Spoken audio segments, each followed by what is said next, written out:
When you come off for the eat that hustler match, man. Maybe it's going to be live back in the championship. Yeah, me don't want to see that. Why they not show a main match be? Oh, yes! Yes! Yes! Lingard! Yes!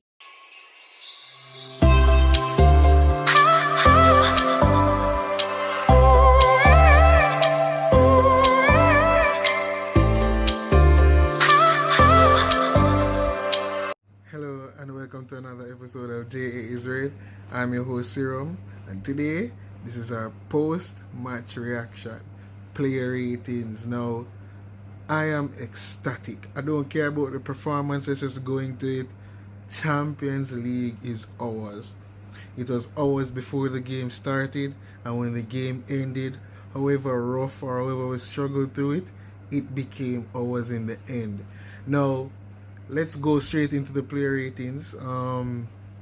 David De Gea, clean sheet, average game for me, not really much in terms of threats coming against Leicester.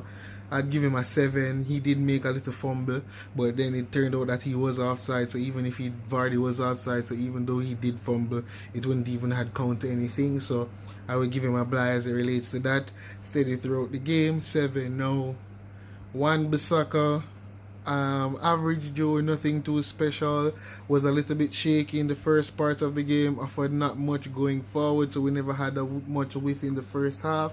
I would give him a 6. Harry Maguire, our captain, I would give him 6 for his performance. He had a very poor first half, gave away a yellow card unnecessarily in the first half, but in the second half he kind of steadied down, played well, so I would give him a 6 for an average performance. He grew into the game coming into the second half. Now we go to Victor Lindelof. Now straight off the bat I will tell you, Victor Lindelof has been my Manchester United man of the match today. When the ship was rocking, he was there, the captain. He wasn't the captain today, obviously that was Harry Maguire, but he was that calming figure in the storm. He was consistent right through the game, whether it was Vardy, whether it was Albrighton, no matter what the threat came from Leicester, he was pretty calm. He cleared everything. I can't remember he making a mistake, and for that I just give him a 9 because he got the clean sheet and he was the reason basically why we were so calm in the defense after that period of rockiness. Now we go into Brandon Williams. Now Brandon Williams is no Luke Shaw, we know that, and it is evident that without Luke Shaw, Rashford is not on his A game. But what I can say is Brandon Williams is a able debutant as a teenager to step in and cover for Luke Shaw. He did not provide much attacking, but defensively he stuck in. I remember one of the time the commentators were saying, yo, this young youth not afraid of nobody. He is there for the long run. I know he has to develop a little bit more, but as I said, a steady performance. I would give him a 6. As a matter of fact, I just realized, I never realized that I didn't even give Victor Lindelof his scoring because I said that he was so great. I gave him a 9, and as I said, we don't even have to go any further. He is my man of the match for today. Alright, back to Brandon Williams. As I said, I give him a 6. A steady 6 across the back 4, with exception to Victor Lindelof. All of them had a shaky first half, but they built into the game, and as I said, clean sheet, so we can't fault them for that. 6. Let's go into the midfield now. Matic was arguably our poorest player pre-first half, or first half I should say, and then coming into the second half he dominated that midfield. How we know Matic can dominate a midfield. Now, saying that he had a hit and miss, so I would give him a 7. He could have gotten an 8, bordering on a man of the match performance, but for his terrible first half, I have to say that Victor Lindelof was steady right through, so I'd have to give him the better. And then, as I said, because of the poor first half, I can't give him an 8 either, so I'd give him a 7. Pogba, I don't know what's happening with Pogba right now. He is playing gear below what he is. I think he has a next level to step up to. I don't know what is happening. No, I don't know is that he's getting comfortable saying that he's not the star, that he can leave it on Bruno and the top three. I don't know what it is. He gives steady performances, and it is obvious that he gives more than what McTominay or Fred can give. But I would say he gave a 6 performance today. Basically for the past few weeks he has been putting in 6 performances, and I know that he is that world-class midfielder and he has that level. It's not a match now that we need to be too critical of our players, because as I said, Champions League qualification, we won that Champions League qualification cup. We beat Leicester 2-0. We actually finished above Chelsea. Thinking about it, before the restart we were 14 points off third place, and then we are the only team to actually complete the entire restart, post-COVID restart period, unbeaten. That says a lot. So I say that this is not time to be negative for the team. It is positive right through. But as I said, Pogba has that level to step up, and I really want to see him step up now. Everybody know that I'm biased to Bruno Fernandes, and I don't care about De Bruyne. I know that he's an excellent player, best midfielder in the Premier League arguably, and I would argue that that is Bruno based on bias. But as I said, he had not had a good game today, and he had not needed to have a good game. He just had to have those moments, and even though he had a poor game, stepped up to that penalty ice cold against Kasper Schmeichel. So I would give him a 7. He actually put in a 6 performance, but for that involvement he had in winning the penalty with that pass through to Martial and also slotting in that penalty as well, I would give him a 7 for that contribution towards going towards qualification. Now, for my front three, I actually would say Greenwood played excellent. He just did not get the service from the team. The midfield was poor. We lost the midfield battle in the first half, so I understand that Greenwood wasn't given much opportunity to shine in the match. But when he did have the ball, you could see that he was arguably the most comfortable player on the ball in the first half. So I would say I would give Greenwood a 7. I don't really like rating him, and I normally thought that I don't rate our teenagers because they're young and we need to more support them than give them negative. But he had an excellent performance today, and I think that he deserves a player ratings today because it's the final match. So I will give him that 7. Now we're going into Martial. Classic number 9 performance, sacrificed his game for the good of the match. He was there. I wouldn't say he was an evanescent threats. There was some misplaced pass. He was involved in that penalty as well, took the ball well, turned, got the penalty. So I would say I would give him a 6 because he wasn't that involved in the game overall other than that moment. But as I said, not to be negative, but I said 6 is average. He gave us an average game, and that's it. Now Rashford, I am not going to judge Rashford today because as I said, he played, but we know that he is suffering without a Luke Shaw. He doesn't have that overlapping fullback right now to help improve that game. That is part of his game, having that overlapping fullback. And now you know that our left side of the attack is fully right-footed now, with Brandon Williams being in, he's right-footed, Rashford being right-footed, so they both like to cut in before they cross. So it's a very difficult for him in this moment because he doesn't have those runs to play off or to slot in those little passes.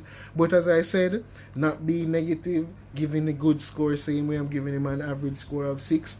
Some people would argue that he deserves less, but as I said, Champions League qualification cup, we've won it. So let's go right now to the next part of the news. Now, there's no major news I have to report on more than that. I believe that with this said, we have we've just gained $70 million in transfers are available for us to put towards the transfer budget. Now I would explain that in the sense that Adidas has a contract with us, and if we didn't qualify in the top 4, we would have lost $30 million this year, as well as going into the next season, as well as the revenue that we would earn from Champions League, which would be $40 million. Now we can also go on to win the Europa League and earn some more revenue, so there's still that hope of actually earning more to put towards that transfer kitty. But this is promising signs. This shows that we now have the revenue there to put down to say we can try and go for a Jadon Sancho now. I don't want us to be lagging on that Jadon Sancho deal. We have concreted our Champions League aspirations. We're there, we're third, so we need to go out now. Ed Woodward needs to back Ole Gunnar Solskjaer in the transfer market. He had the team there. He made great signings throughout the season. I know it was rocky, but at the end of the season now, being positive, we have to say that he did his job, placed third, gave us Champions League. You know, we have to look forward to a Wednesday night match now. We don't have to look forward to matches with Arsenal on a Thursday or those type of rubbish. As a matter of fact, I'm not even sure is Arsenal in Europa League now? No, I think it's Tottenham and Leicester, yeah.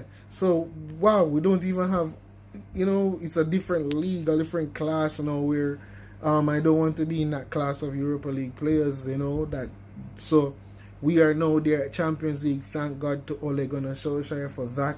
And what I'm saying now is that we need to back him in the transfer market. We need to get a Jadon Sancho. We need that centre back to pair with Harry Maguire or Victor Lindelof or whatever you want to look at it.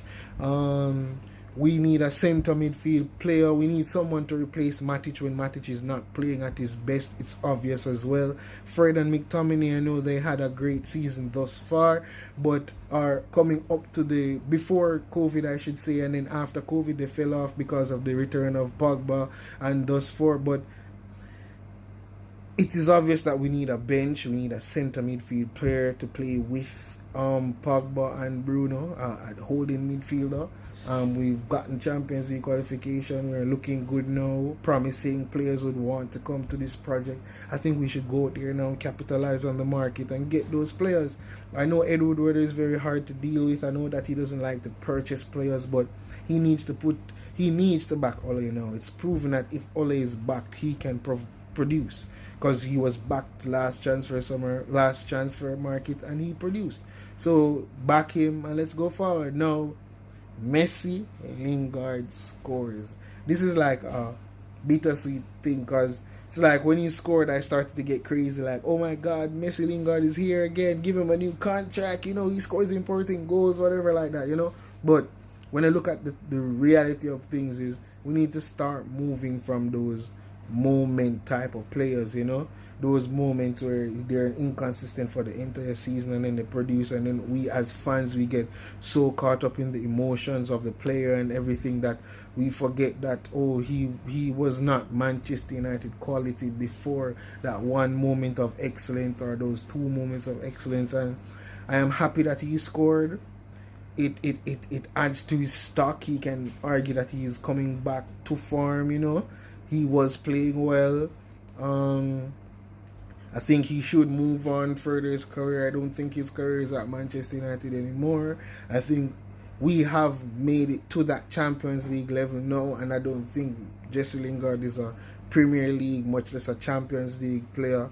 So I think he should move on, add to the transfer kitty. We're getting rid of Chris Smalling. It seems like we're getting rid of Sanchez. So it's promising now. I'm happy that we did beat Leicester today. We didn't get fourth, we did get third. I'm happy for that. We're the third best team in the league.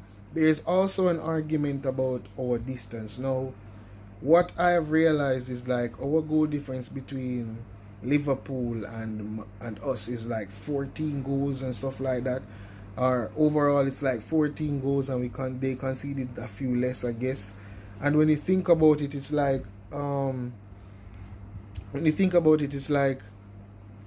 if we could just have, because we never had Rashford and Martial fit for that season, for the entire season, if we could have them at the forefront with this attack, you know, with this midfield going at them, we could cover that 14 goal gaps that could actually bring us that much points, because we're not that much difference as it relates to goals scored and goals conceded.